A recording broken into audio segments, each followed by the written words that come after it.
Hello friends, welcome back to my YouTube channel. ഇന്ന് ഞാൻ വന്നിട്ടുള്ളത് ഒരു ഉച്ചയൂണിനൊക്കെ പറ്റിയ നല്ലൊരു ഒഴിച്ചുകറിയുടെ റെസിപ്പിയുമായിട്ടാണ്. അപ്പോൾ നമുക്ക് എന്താണെന്ന് നോക്കാം. അതിനായിട്ട് ഞാൻ മുരിങ്ങക്കായ, മാങ്ങ, ഉണക്കച്ചെള്ളി ഈ 3 സാധനങ്ങളാണ് ഞാൻ എടുത്തിട്ടുള്ളത്. 3 മുരിങ്ങക്കായ എടുത്തിട്ടുണ്ട്, അത് മുറിച്ച് വെച്ചിട്ടുണ്ട്. അതുപോലെ ഒരു മാങ്ങയാണ് ഞാൻ ഇതിലേക്ക് എടുത്തിട്ടുള്ളത്. അത്യാവശ്യം നല്ല പുളിയുള്ള ഒരു മാങ്ങയാണ്.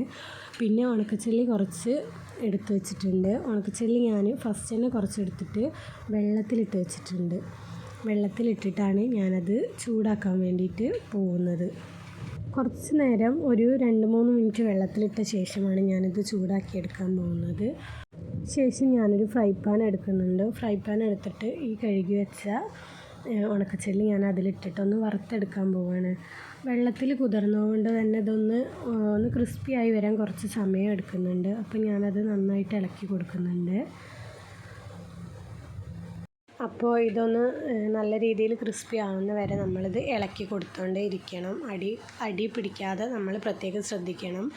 ഒരു മീഡിയം ഫ്ലെയിമിലിട്ടിട്ടാണ് ഇത് വറുത്തെടുക്കേണ്ടത്. കാരണം ഹൈ ഫ്ലെയിമിലായാൽ ഇത് കരിഞ്ഞു പോകാൻ ചാൻസ് ഉണ്ട്. അത്യാവശ്യം കുഴപ്പമില്ലാത്ത രീതിയിൽ കിട്ടാൻ വേണ്ടിയിട്ടാണ് നമ്മളിങ്ങനെ ചെയ്യുന്നത്. അപ്പോൾ ഇത് നന്നായിട്ട് ഒന്ന് ക്രിസ്പി ആയി വരുന്നത് വരെ നമ്മളിത് വെയിറ്റ് ചെയ്യണം. വെള്ളത്തിലിട്ട് വെച്ചുകൊണ്ടാണ് കുറച്ച് സമയം കൂടുതൽ എടുക്കുന്നത് ഇതൊന്ന് റെഡിയായി വരാൻ വേണ്ടിയിട്ട്.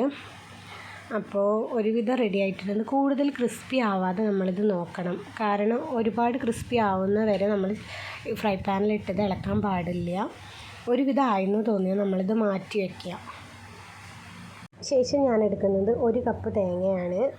250 ml കപ്പിലാണ് ഞാൻ എടുക്കുന്നത്. അതായത് ഒരു തേങ്ങയുടെ പകുതി, ഒരു മുറി തേങ്ങയാണ് ഞാൻ എടുത്തിട്ടുള്ളത്. അത് ഞാൻ മിക്സിയുടെ ജാറിലേക്ക് ഇട്ട് കൊടുക്കുന്നുണ്ട്. ശേഷം ഞാൻ 2 ചെറിയ ഉള്ളി അതിലേക്ക് ഇട്ട് കൊടുക്കുന്നുണ്ട്. അതുപോലെ 1 ടീസ്പൂൺ മഞ്ഞൾപ്പൊടി ഇട്ട്, അതുപോലെ ഞാൻ അടുത്തതായിട്ട് ഇടാൻ പോകുന്നത് 1 ടീസ്പൂൺ മല്ലിപ്പൊടിയാണ്. അതിനുശേഷം 1 ടീസ്പൂൺ മുളക് പൊടി ഇട്ട് കൊടുക്കുന്നുണ്ട്.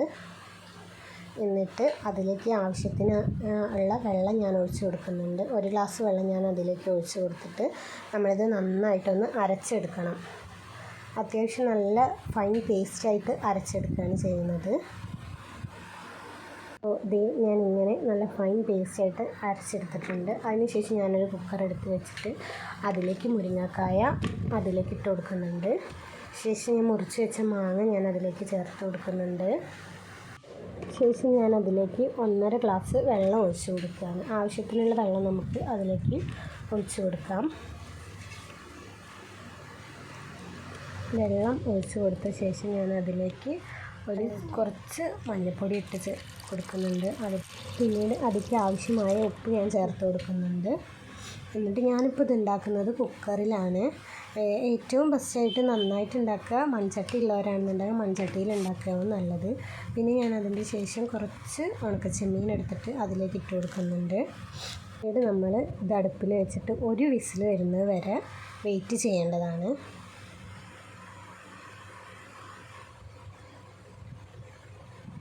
അങ്ങനെ 1 വിസിൽ വന്ന ശേഷം ഞാൻ എയർ കളഞ്ഞ് തുറന്ന് നോക്കിയപ്പോൾ ഇതിങ്ങനെയാണ്.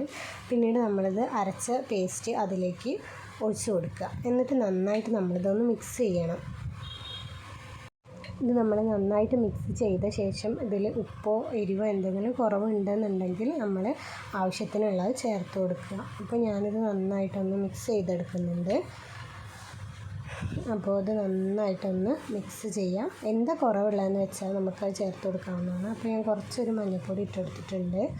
ശേഷം ഞാനൊന്ന് ടേസ്റ്റ് ചെയ്ത് നോക്കിയപ്പോൾ കുറച്ച് മുളക് പൊടിയുടെ കുറവുണ്ടായിരുന്നു. അപ്പോൾ ഞാൻ ജസ്റ്റ് ഒരു മുളകും പൊടി കുറച്ച് ഇട്ട് കൊടുത്തിട്ടുണ്ട്. എന്നിട്ട് ഞാൻ നന്നായിട്ട് ഇതൊന്ന് യോജിപ്പിച്ചെടുക്കുന്നുണ്ട്. അതിനുശേഷം ഫസ്റ്റ് വറുത്ത് വെച്ചിരുന്ന ഉണക്കച്ചെമ്മീൻ ഞാൻ ജസ്റ്റ് ഒന്ന് ചതച്ചിട്ട് അതിലേക്ക് ഇട്ട് കൊടുക്കുന്നുണ്ട്. ഇതിൽ ചില ആളുകൾ ഉണക്കച്ചെമ്മീൻ്റെ തല എടുത്ത് ഒഴിവാക്കാറുണ്ട്, മുറിച്ച് ഒഴിവാക്കാറുണ്ട് നമ്മളിത് വറുത്തെടുത്ത ശേഷം. പക്ഷേ ഇത് നല്ല ചെറുതായതുകൊണ്ട് ഞാനത് ചെയ്യുന്നില്ല. ആവശ്യമുണ്ടെങ്കിൽ അങ്ങനെ ചെയ്യാവുന്നതാണ്. എന്നിട്ട് ഞാൻ കറി നന്നായി യോജിപ്പിച്ചിട്ട് ഒന്ന് തിളപ്പിച്ചെടുക്കുകയാണ്. കറി നന്നായിട്ടൊന്ന് തിളച്ച് വരുന്ന വരെ നമ്മളൊന്ന് വെയിറ്റ് ചെയ്യാം. അപ്പോൾ ഇതേ കറി ഒന്ന് തിളച്ച് വരാൻ തുടങ്ങിയിട്ടുണ്ട്.